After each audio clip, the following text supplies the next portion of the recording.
pagi anak-anak semua. Bagaimana kabarnya? Mungkin hari ini untuk mendukung dari program stay at home, kita belajar dari rumah untuk mengurangi dampak dari virus COVID ya. Mungkin untuk pagi hari ini Bapak ingin menyampaikan materi, yaitu tentang materi tujuan dan syarat-syarat dari terjadinya interaksi sosial. Jadi untuk pertemuan kali ini tujuan dari pembelajarannya adalah melalui pembelajaran discovery learning tentang tujuan dan syarat dari ciri-ciri interaksi sosial, serta didik mampu menyimpulkan apa itu interaksi sosial dan merupakan salah satu contoh dari interaksi sosial dengan menerapkan cara berpikir kritis serta mengembangkan jawaban dalam bentuk lisan dengan mengembangkan rasa ingin tahu dan rasa tanggung jawabnya, dan memiliki sikap kritis, kreatif, dan mampu berkomunikasi dan bekerjasama dengan baik sesuai nilai agama yang terkandung dalam Al-Quran surat Al-Hujurat ayat 10 dan budaya Minangkabau, yaitu duduk surang basampi-sampi, duduk basamu balapang-lapang. Baik, jadi itu tujuan dari pembelajaran kita hari ini. Jadi materi untuk pembelajaran hari ini yaitu tentang tujuan dan syarat dari interaksi sosial. Jadi pelajaran kita tentang tujuan dan syarat dari interaksi sosial. Yang pertama, tujuan. Yang akan kita pelajari adalah tujuan. Tujuan interaksi sosial. Tujuan interaksi sosial ini ada 3. Yang pertama yaitu hubungan persahabatan.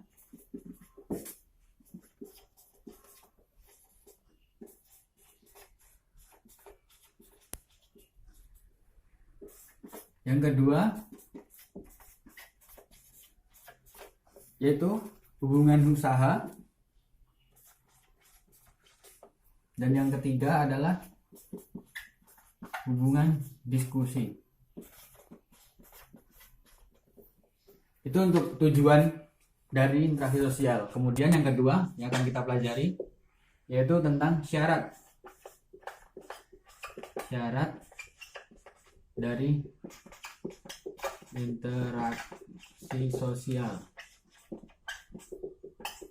Yang pertama yaitu syarat dari interaksi sosial adalah kontak sosial.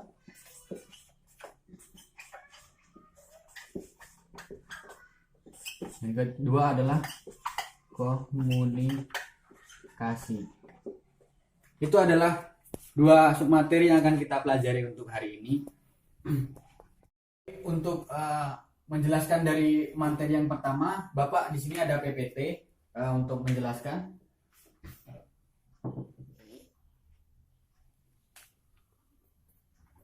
Bisa Anda lihat semuanya.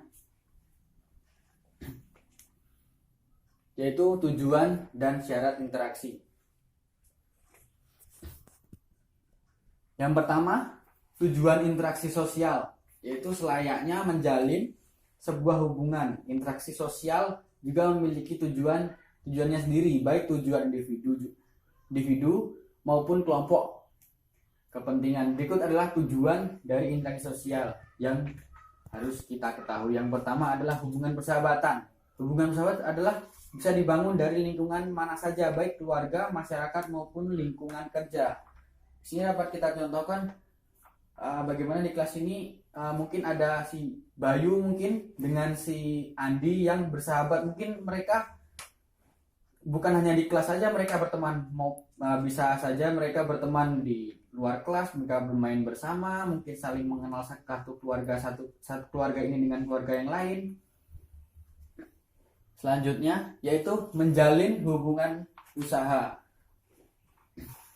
Apa sih dengan melihat gambar di slide ini, apa yang terbenak di pikiran anak-anak semua? Orang pakai jas bersalaman. Ya, yang menjalin hubungan usaha. Tujuan dari terjadinya hubungan ini adalah supaya tercipta hubungan kerjasama yang baik dan berkualitas. Selain itu bisa juga digunakan dalam mencari mitra usaha di sini. Kemudian yang ketiga mendiskusikan gagasan. Setiap individu memiliki ide, yang bertukar pikiran, bertukar ide mungkin.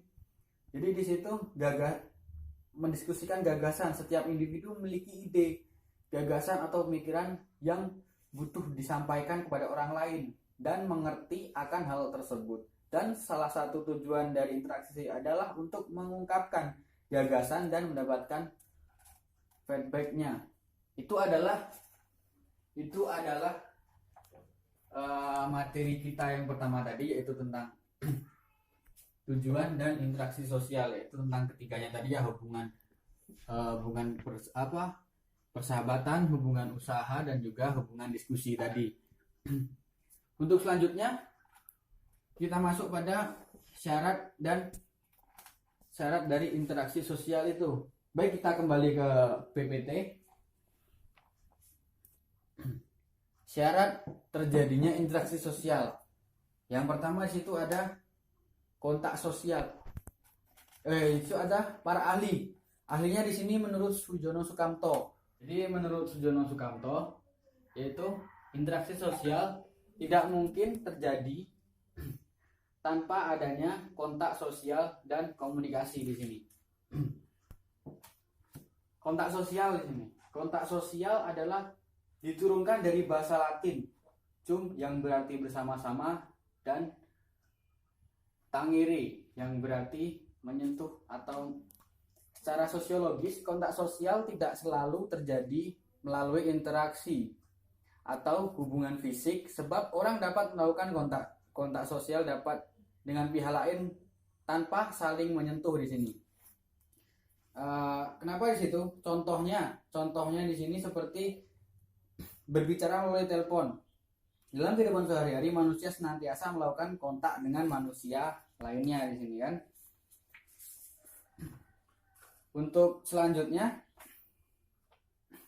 jadi dalam kontak sosial di sini ada dua, yaitu ada positif dan negatif, dan positif dan negatifnya. Maksudnya dari positif dan negatif, kontak sosial dapat bersifat positif atau negatif. Kontak sosial mengarah pada kerjasama. Itu salah satu contoh kontak sosial secara positif. Yang kontak sosial secara negatif di sini jadi kontak sosial itu mengarah pada pertentangan atau konflik.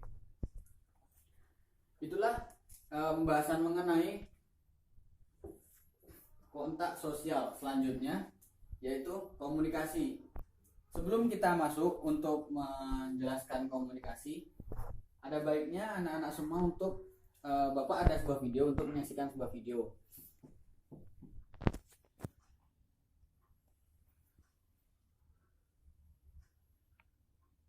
Tolong disimak baik-baik ya.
Baik, ini adalah video untuk pengantar materi kita.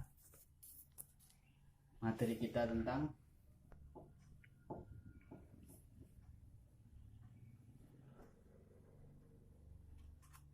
komunikasi ini tadi. Jadi secara etimologi kata komunikasi berasal dari bahasa Latin, yaitu communicare, yang artinya berhubungan. Komunikasi memiliki tujuan, yaitu untuk menyampaikan pesan atau keinginan. Jadi komunikasi ini adalah sarana untuk menyampaikan pesan atau keinginan dari pihak komunikator kepada pihak komunikan, agar pihak komunikan mengerti dan atau melaksanakan pesan dan keinginan komunikator. Jadi dalam dalam komunikasi ini maksudnya terdapat 5 unsur pokok dalam komunikasi. 5 unsur pokok dalam komunikasi ini, yang pertama adalah komunikator. Komunikator yaitu sebagai yang penyampai pesan di sini. Dalam video ini tadi yang dimaksud komunikator ini adalah si bapak tadi, penjual sup sayur tadi, yang menyampaikan pesan, perasaan atau pikiran kepada pihak yang lain. Komunikannya di sini adalah si anak tadi, yaitu atau orang yang menerima pesan, perasaan atau pemikiran.